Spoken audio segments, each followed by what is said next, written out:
जय जगन्नाथ जय जगन्नाथ जय जगन्नाथ। जगन्नाथ स्वामी नयन पथगामी भवत्तु में से जगन्नाथ चरणार बिंदरे अधमर कोटि कोटि प्रणाम कोटि कोटि प्रणाम कोटि कोटि प्रणाम। भगवान विष्णुंकर किती लीला से लीलामय पुरुषोत्तम तंकर लीला अति अपार। ए संपर्क रे जदि आमे टिके आलोकपात करिवा ताले आसंतु समस्ते सुनिवा अबोधा अमृतर एक महानता। से अबोधा अमृत आज श्रीमंदिर रे जो भक्त मानक पई अबोधा खंजी देइछन्ति 60 पौटी भोग।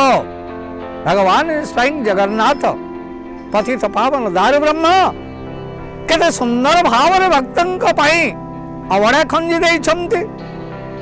अबड़ा जो अबड़ा बाढ़ीवार प्रथा न थाए,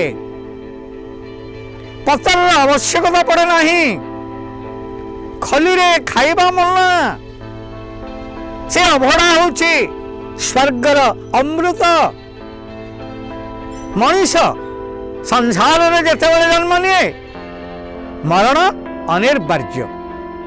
जन्म मृत्युर भितरे जन्म हेइछ माने मनुष्य निश्चित भाव में मरिव। तेणु भगवान विष्णु कौन कले स्वर्गर अमृत को आनी मर्त्य वैकुंठ रे अबड़ा नाम रे वितरण करुछन्ति स्वयं जगन्नाथ नीलाद्रि बिहारी पुरुषोत्तम। मोर गोटे गीत रे मैं लिखी जगते पड़ी हुरी रे कालिया देव तू अबड़ा सत अबड़ा नुहेते स्वर्गर अमृत दिला किए कह सत। भक्त भगवान को बड़ा सुंदर भाव रे गेले मने हले गोटे जानिबा पाए उत्कंठार सहित भगवान को पचारुछि हे महाप्रभु आपण होउछन्ति विश्वर आराध्य देवता महाप्रभु जगन्नाथ। आपण स्वर्गर अमृत को आनी मर्त्यर श्रीक्षेत्र पुरी रे अबड़ा कहीकि बांटुचन्ति केते सुंदर भाव रे आपणकर लीला केते अपार। तेणु ए अबड़ा पाई देवी भगवती ए अमृत पाई देवी भगवती तपस्या करथिले जुग जुग। एथिरे जदि आपण को मु पुराण पृष्ठ को टिके आलोकपात करबा को जाए ताले पुराण पृष्ठरु आमे जहाँ जानिछु कैलाश पर्वत रे शंकर भगवान देवी भगवती बसी संसार दुख विषय चिंता करुछन्ति। ए समय कौन करिछन्ति देवर्षि नारद नारायण नारायण गुणगान करी आकाश मार्ग रे जाउछन्ति। देखिले भगवती शंकर बसिछन्ति कैलाश पर्वत रे ओले प्रणाम कले। सेतबेले भगवान शंकर दृष्टि पड़ा देवर्षि नारद उपरे। कारण देवर्षि नारद प्रसाद सेवन करी देव समाज प्रत्यावर्तन करी आसवा समय तंकर जो दाढ़ी से दाढ़ी रे गोटे कैवल्य लगी जाइथिला। से कैवल्य को देखिबा क्षणी भगवान शंकर कहले हे देवर्षि तमे कोठी के जाइथिलो तम दाढ़ी रे कौन लगी। हठात देवर्षि नारद आश्चर्यित हेले करे देखिले कौन लगी दे साउंटी आनिला बेलू कौन होइछि ना कैवल्य खंडिक लगी। सेतबेले भगवान शंकर देवर्षि नारद कहते हे महाप्रभु आज गोटे देव समाज गोटे नैरेश्य भोजीर आयोजन करा जाइथिला महाप्रसादर व्यवस्था होइथिला। तेणु मु सेही प्रसाद पाइक आसुछि। उत्कंठ जागृत है भगवान शंकर किसी पाइबा पाई। भगवान शंकर जेतिकी उत्कंठा पाइले सेतेबेले देवी भगवती उत्कंठा आउरी जागृत हो जाइछ। भगवती कहते हे देवर्षि गोटे काम करिवा मो पाई टिके भगवान नारायण गोठू टिके प्रसाद नहीं आसब। से प्रसाद पाइबा पाई इति आग्रह बढ़ी। बहुत दिन चिंतन करुथी जे हे देवर्षि तुमको कौटी देखा हो कौटी तुमको मु कहबी तमे टिके नारायण को अक्ति जीव जाइकरी टिके प्रसाद मो आनीदेव।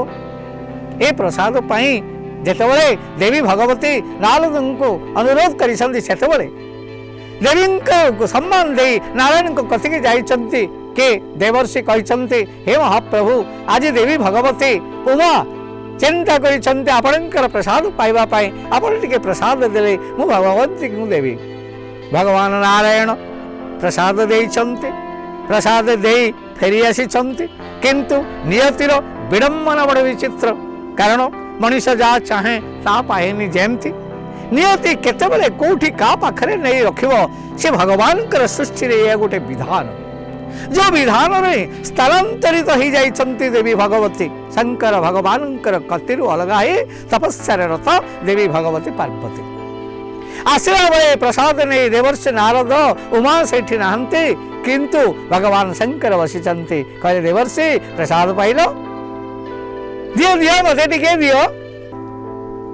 जेतल भगवान शंकर पचारि मागुछंती देवर्षि नारद को आउ उमा को न दे भगवान शंकर को देवे ना शंकर को न दे उमा को देवे भावना रे चिंतित ही मस्तिष्क विभ्रम हो गला संगे संगे ढाली देले अमृत कार हाथ रे ना भगवान शंकर हाथ रे अति आनंदर सहित भगवान शंकर सेटा को चाटी नहीं चाटू चाटू चाटू चाटू सब तक प्रसाद पाई जाइछन्ति भगवान शंकर आ मां को पाई किछि नाही सेतबेले मां दौड़ी दौड़ी आसले जोगरे जानिले जे प्रसाद तक भगवान शंकर पाई गले मो पाई आ किछि नाही दौड़ी दौड़ी आसे हे देवर्षि रुह रुह रुह मते टिके प्रसाद दियो हो मते टिके प्रसाद दियो किंतु प्रसाद सरी जाइथिला देवर्षि जानिथिबा प्रसाद उमा को दे पारले नाही उमेश पाइगले तेणु उमा शंकर भगवान ये जो तात्पर्य कहानी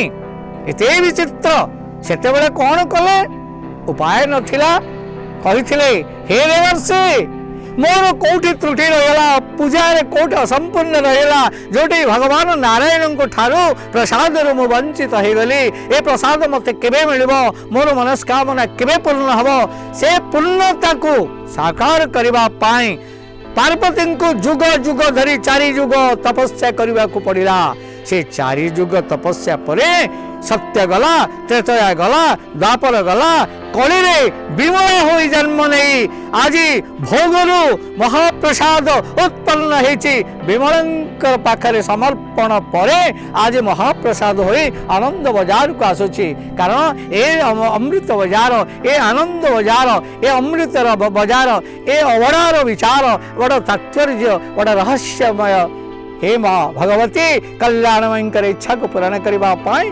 भगवान स्वयं विष्णु दारु स्वरूपेण महाप्रभु श्री जगन्नाथ आज आसी अबड़ा नारे अमृत को भगवती पाखरे समर्पण करी इच्छा को पूर्ण करी आनंद बजार को आने अबड़ा नारे समग्र विश्व को बांटी देउछन्ति।